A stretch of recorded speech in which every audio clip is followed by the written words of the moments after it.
아버지께 참되게 예배하는 자들은 영과 진리로 예배할 때가 오나니 곧 이때라. 아버지께서는 자기에게 이렇게 예배하는 자들을 찾으시느니라.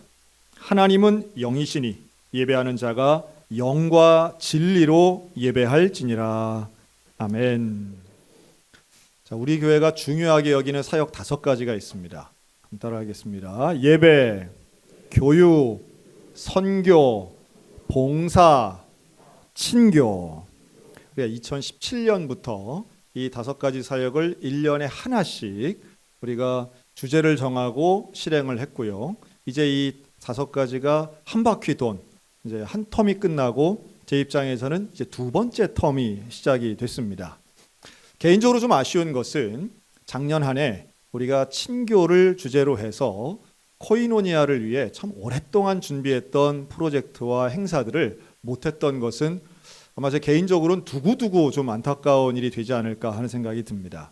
반면 이제 올해는 다시 우리가 회복하며 예배의 자리로 나아가서 오늘 주님 말씀하신 대로 하나님이 찾으시는 참된 예배자, 영과 진리의 예배를 드리며 모든 것이 인생 가운데 회복되는 우리 소양성결교회가 되시기를 주님의 이름으로 축원합니다. 지난주 마지막 주일에도 저희가 이 사마리아 여인과 예수님의 대화를 기준으로 해서 설교를 했습니다. 그런데 그 사마리아 여인이 예수님에게 이런 말을 해요. 우리의 조상들은 이 산, 사마리아에 있는 이 산에서 예배했는데 당신들 남쪽에 사는 이 유대인들은 예루살렘에서 예배를 드려야 된다고 합니다. 왜 예루살렘에서만 예배 드리는 게 진짜 예배입니까? 이 여인이 말했던 그 산은 그리심산이라는 산입니다. 그때 예수님이 이 산에서도 말고 예루살렘에서도 말고 오직 하나님이 찾으시는 참된 예배자의 때가 오는데 그것은 영과 진리로 예배하는 사람이다. 이렇게 말씀하세요. 사람들은, 이 여인을 비롯한 일반적 사람들은 예배의 형식, 예배의 장소에 대해 관심을 갖고 질문했다면 하나님은 예배의 본질로 대답하셨습니다.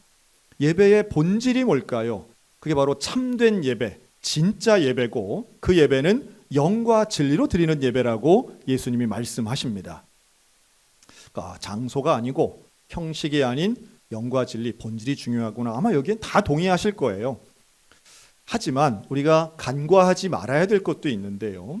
우리가 지난 2년간 소위 말해 비대면 예배라는 것을 드렸습니다. 물론 비대면 예배로도 우리는 영과 진리의 참된 예배를 드릴 수 있습니다. 그런데 해보니까 예배를 드리기에 가장 좋은 최적의 환경을 갖춘 예배당 안에서도 사실 우리가 영과 진리의 예배를 드리기가 쉽지 않은데 개인적인 공간에서 사람이 서면 앉고 싶고 앉으면 눕고 싶고 누우면 예배하고 싶어요, 자고 싶어요. 그게 사람의 어떤 본성 같은 거죠. 그런 환경 속에서 이론적으로는 얼마든지 가능하지만 실제로는 우리의 비대면 예배는 사실은 한정적이고 할 수 없는 상황에서 임시방편이라는 걸 인정하지 않을 수가 없는 거예요.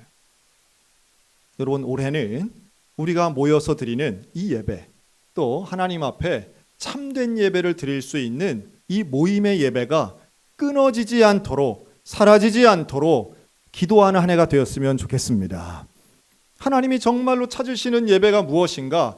영과 진리의 예배인 거예요. 우리가 모여서 함께 예배드리는 이 분위기야말로 정말 예배를 드릴 수 있는 최적의 분위기라고 저는 인정하고 있습니다. 다만 분위기가 아무리 좋아도, 환경이 아무리 좋아도 내가 예배를 통해서 참된 예배자로 서지 못하면 그 예배에 성공하기 어렵다라고 하는 거죠.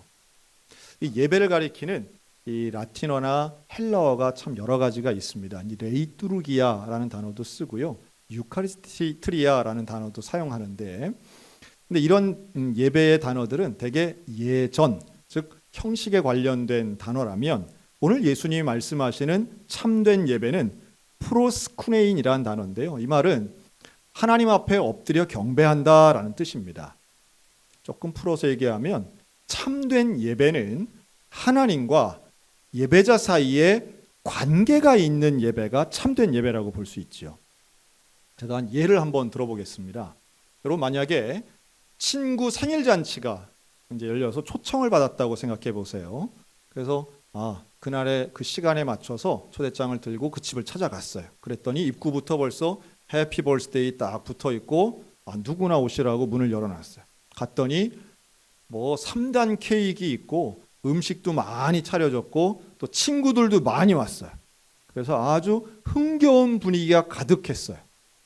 그런데 문제는 뭐냐 하면 아무리 찾아봐도 정작 생일을 맞은 친구가 안 보이는 거예요. 생일 주인공이 없는 거예요. 그랬더니 옆에서 다른 친구들이 걔 없으면 어때? 배고픈데 우리끼리 잘 먹고 즐거우면 되는 거지. 그래서 정작 주인공 없이 자기들끼리 생일 축하합니다 노래를 부르고 맛있게 음식 먹고 브라보 짠 하고 그리고 헤어지면서 오늘 아주 파티 좋았어요 하고 헤어졌다고 생각해 보세요. 여러분, 이것은 온전한 생일 잔치일까요? 그렇지 않아요. 주인공이 없으면, 가장 중요한 목적 대상이 없으면 그것은 나만 즐거운 시간일 수 있겠지만 그것은 생일 잔치가 아니라는 거예요. 혹시 또 생각을 잠깐 딴 생각을 하신 분은 그 목사님 그 친구도 너무했네 이렇게 생각하시면 안 됩니다. 실제 있었던 일이 아니에요. 자, 우리의 예배가 어떤가 하면 예배는 하나님께 드리는 것입니다. 그렇다면 우리가 예배를 통해 찬양을 통해 감동받고 또 예배 시간에 와서 좋은 우리 성도들을 만나 교제도 하고 또 교회의 중요한 행사들을 통해서 열심을 내고 일을 하는 것도 나쁜 건 아니지만 가장 중요한 핵심 사항인 하나님 경험이 없으면, 하나님을 만나는 일이 없으면 그것은 예배라고 말할 수 없다는 겁니다. 우리가 수십 년 동안 예배 현장에 있었고 또 1년에도 수십 번 혹은 수백 번 예배를 드리는 분들도 있지만 잊지 말아야 할 것은 우리는 이 예배를 통해 하나님을 경험해야 된다라고 하는 겁니다. 인간의 감정이나 기분을 좋게 하는 시간이 아니라 하나님을 만나는 시간이 돼야 된다는 거예요. 여러분, 올 한 해 동안 모든 예배를 통해 하나님을 경험하는 참된 예배자, 영과 진리로 예배하는 저와 여러분들 되시기를 주님의 이름으로 축원합니다. 그러면 어떻게 해야 하나님을 경험할 수 있을까요? 이 하나님 만나는 일은 사실은 나만 원한다고 되는 건 아닌 거예요. 왜냐하면 전적인 하나님의 은혜가 있어야만 가능하겠죠. 그런데 참 다행스럽게도 하나님은 우리를 만나기를 원하십니다. 하나님 우리를 외면하시는 분이 아니에요. 하나님 우리를 기다리고 계시고 우리를 정말 만나기를 원하세요. 예배를 통해 교제하기 원하시고 하나님 우리에게 은혜 베풀기를 원하시는 분입니다. 그렇다면 우리가 해야 할 부분은 무엇일까요? 우리가 예배를 통해 하나님을 경험할 수 있도록 내가 내야 할 열심의 부분이 두 가지가 있다고 저는 보는데요. 첫째는 한번 따라할까요? 하나님에 대한 갈급함이 있어야 합니다.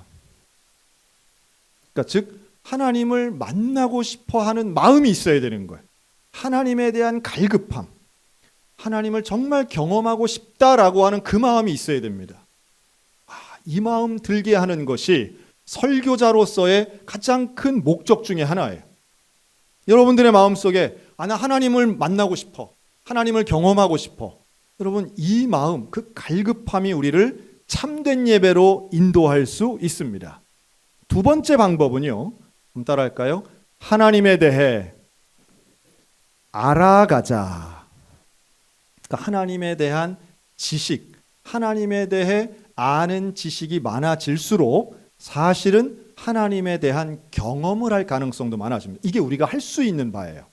그러면 하나님에 대해 우리가 어떻게 알 수 있을까? 이 두 가지가 연결되어 있습니다. 하나님에 대한 갈급함과 하나님을 알아가는 지식의 성장, 이 두 가지는 사실은 연결되어 있어요. 알고 싶은 사람이 하나님에 대해 연구하겠죠. 또 하나님을 알 수 있는 방법이 몇 가지가 있는데 그것도 하나님이 우리에게 보여주시는 만큼 알 수 있습니다. 이걸 하나님이 스스로에 대해 우리에게 보여주시는 것을 두 글자로 계시라고 합니다. 이 계시는 하나님이 나에게 보여주시는 것, 이게 두 가지 종류가 있어요. 하나는 아주 주관적이고 특별한 경험을 통해서 하나님을 알게 되는 겁니다. 은사체험이라든가 환상을 본다든가 아주 특별한 기적 경험을 통해서 하나님에 대해 알 수 있는 방법이 있습니다. 그러나 이건 일반적이거나 보편적이지 않아요. 이것은 매일마다 일어날 수 있는 일이 아닙니다. 또 남에게 경험됐다고 나에게 똑같이 적용할 수 있는 것도 아니에요. 사모해야 할 귀한 일이긴 하지만 그러나 이러한 하나님의 특별한 계시를 통해 경험을 한다는 것은 그것만 추구해서는 상당히 위험한 거죠. 그것보다 하나님의 계시 중에 가장 일반적이고 보편적인 것은 바로 성경을 통해 하나님을 아는 것입니다. 하나님이 스스로에 대해 증언하시고 말씀하시고 기록하신 이 성경의 말씀을 연구하는 것, 그리고 그 말씀을 통해 하나님을 아는 지식을 쌓아가는 것, 이게 바로 참된 예배자로 나아가는 가장 중요하고 온전한 길이라고 하는 거예요.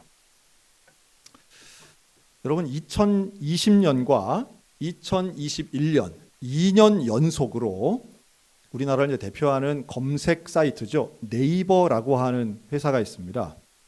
이 네이버 창에 스마트폰이든 컴퓨터를 이용하든 사람의 이름을 넣어서 검색한 검색 수. 여러분, 우리 대한민국 사람은 누구 이름을 제일 많이 검색했을까요? 언론에서는 지금 대선 주자들이 가장 매일마다 나오니까 아마 그분들 아닐까 생각하지만 이분들의 등수는 생각보다 아래쪽에 하위 그룹입니다. 그러니까 그 네이버라고 하는 초록색 창에 누구 이름을 쳐서 검색하는가, 이 데이터 사용량을 보니까요, 2년 연속 변하지 않고 단독 1위를 한 정말 큰 사람 하나가 있었습니다. 참고로 2등은 2년 연속 2등인데 BTS라고 하는 이 가수 그룹이었습니다. BTS하고도 큰 차이로 단독 1등을 한 사람이 있는데 그가 바로 1991년생인 임영웅이라고 하는 총각이었습니다. 저는 처음에 이게 예명인가 보다. 이름을 영웅, 슈퍼히어로처럼 정했네 했더니 이게 실명이더라고요. 놀라운 것은 3년 전만 해도 그 임영웅을 아는 사람이 별로 없었습니다. 그런데 지금은 어쨌든 상식적으로라도 그 이름을 많은 사람들이 알고 있습니다. 아마도 오늘 오신 분들 중에 모르는 분은 없을 거예요. 잘 알거나 좋아하는 사람은 아닐지라도. 그런데 또 하나 제가 확신하건대 오늘 오신 분들 중에 임영웅의 팬들이 있으리라고 저는 100% 확신합니다. 몇 명일진 몰라도. 그러니까 그렇게 많은 검색 횟수를 기록한 거죠. 자, 팬과 팬이 아닌 것을 어떻게 구별할 수 있느냐 하면 이름을 알고 얼굴을 아는 정도는 팬이라고 볼 수 없겠죠. 뭘 알아야 될까요? 그 가수의 노래를 알고 따라 부르는 사람, 그걸 아주 좋아하고 하루에도 몇 번씩 듣는 사람이라면 아마 팬이라고 할 수 있을 겁니다. 안타깝게도 그 청년은 예수님을 믿는 사람은 아니에요. 그런데 그가 낸 신곡 제목이 이렇더라고요. 이제 나만 믿어요. 전 예수님인 줄 알았습니다. 이제 나만 믿어요. 야, 제목이 얼마나 은혜로운지. 근데 그 노래를 듣고 많은 분들이 눈물을 흘리고 위로를 받고 이제 나름의 그쪽에 이제 믿음이 충만해지시는 거죠. 그래, 믿어야지. 이렇게 되는 겁니다. 저는 이런 팬심 이런 게 나쁘다고 보진 않습니다. 그런데요, 왜 이분들은 하여튼 우리 대한민국의 6070의 파워를 여실히 보여준 거예요. 왜 네이버 창에다가 임영웅의 이름을 그렇게 많이 써서 검색을 했느냐, 이게 이제 중요한데요. 두 가지 큰 이유가 있더라고요. 첫째는 내가 좋아하는 가수를 1등 만들려고, 음원 차트 1등 만들려고 그거를 또 듣고 또 듣고 돈을 내면서 듣는 것이고요. 그리고 또 하나는, 두 번째 이유는 내가 좋아하는 이 가수가에 대해서 알고 싶은 마음으로 검색하는 겁니다.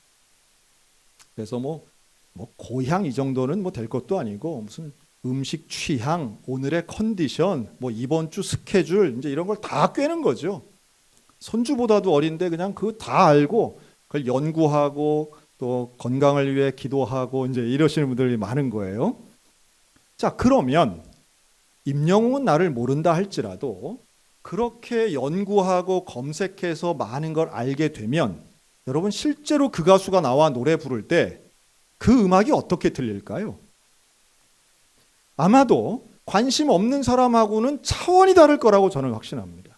그냥 저 같은 사람이 들을 땐 아유 젊은 친구 아주 노래 잘하네 이 정도인다면 항상 검색하고 항상 그 이름을 묵상하고 항상 그 사진을 가슴에 품고 다니며 바탕화면에 보신 분들은 첫 소절이 나오는 순간 벌써 눈물이 맺히고 가슴이 두근거리고 이러지 않겠어요? 여러분 아는 만큼 느낄 수 있습니다. 아는 만큼 경험하게 되는 거예요. 올해는 전 세계 지구촌에 큰 빅 스포츠 이벤트가 있는 해입니다. 그래서 올해는 올림픽도 있고요. 아시안 게임도 있고 월드컵도 있습니다. 관심 없는 분들은 뭐 올림픽에 무슨 종목이 있는지도 잘 모를 수 있습니다. 월드컵에 어느 나라가 나가는지도 잘 모를 수 있어요. 하지만 거기에 관심 있는 사람들은 어느 팀이 예선을 나가고 어떤 선수가 부상을 당했는지 왜 우리의 젊은이들 혹은 축구에 관심 있는 사람들은 왜 손흥민이 골 넣은 거를 100번, 200번을 돌려볼까요? 왜 나는 알지도 못하는 저 유럽의 끝쪽에 있는 나라들의 경기나 남미에 있는 경기도 왜 이렇게 챙겨보면서 알 수 없는 걸 사전을 찾아가면서 그걸 연구할까요? 관심이 있으니까 그런 거예요. 그리고 거기에 대한 지식이 늘어가면 보는 감동이 달라지는 겁니다. 연예인을 향한 팬심이나 스포츠를 향한 동호인들의 마음이 그럴진데 하나님을 향한 우리 신앙인들의 마음은요. 하나님에 대해 알면 알수록 하나님에 대해 갈급한 마음을 가지고 하나님에 대해 조금씩 알면 알수록 우리의 예배가 달라지는 거예요. 하나님이 달라지시는 게 아니라 내가 달라지는 겁니다. 왜 우리는 그토록 예배가 지루하고 예배가 가기 싫고 예배를 드리는 의미를 찾지도 못하면서 왜 이렇게 우린 이 자리에 와서 앉아 있을까요? 예배에 감격이 회복되는 하나님에 대한 갈급함과 하나님에 대한 지식이 저와 여러분들 가운데 성장하게 되시기를 주의 이름으로 축원합니다. 하나님을 알면 예배를 대하는 우리의 태도가 달라지는 거예요. 또 하나님에 대한 갈급함이 있으면 하나님에 대해 조금 더 알게 돼요. 지식은 관계를 강화시킵니다. 하나님에 대해 알면 알수록 우리가 예배를 대하는 태도와 감동은 비교가 안 되는 거예요. 여러분 최근에 제가 저희 선배 목사님 한 분 만났는데요. 그 목사님이 이런 말씀을 하세요. 자기에게 소원이 있다는 거예요. 소원. 그런데 그 소원을 제가 들었는데 야 정말 그 누구에게 들어본 적 없는 아주 독특한 소원을 이 목사님 갖고 계시더라고요. 자 이제 우리가 아프면 병원 가지 않습니까? 근데 병원 가서 수술할 때 이 아픈 부위만 마취를 하는 걸 국소 마취라고 합니다. 반면 이 잠자는 것처럼 이 전체를 마취하는 이거를 전신 마취라고 합니다. 물론 뭐 그런 일이 없으면 더 좋겠지만 우리가 일생을 살다 보면 이렇게 전신 마취해서 수술하는 일들도 이제 왕왕 생기죠. 그런데 이 전신 마취를 했다가 이렇게 깨어날 때에 사람들마다 독특한 반응을 보이곤 합니다. 이제 저도 이제 지금은 자주 못 가지만 이제 병원 신방 이렇게 가보면요.